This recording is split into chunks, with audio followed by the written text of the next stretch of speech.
Hi second graders, welcome back to art class. For today's art project, you are going to need your snail drawing and crayons or colored pencils. Please do not use markers for this assignment. When you've got your snail paper ready, grab those crayons or colored pencils. I'm gonna use crayons. What I want you to do is color in the sections of the snail shell.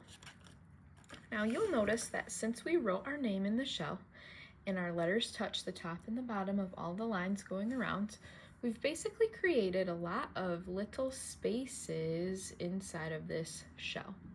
I want you to take some time to color in those spaces individually. Try not to use the same color right next to each other.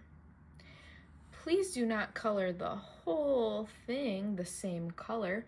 We are working on finding shapes and coloring them in as they are.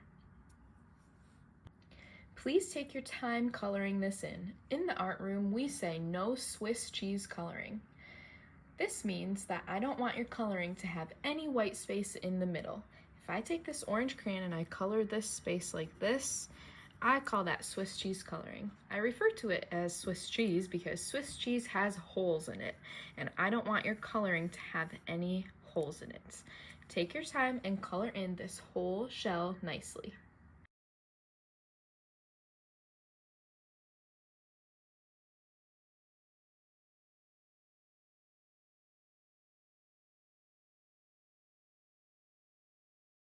Great job, second graders, coloring that snail shell.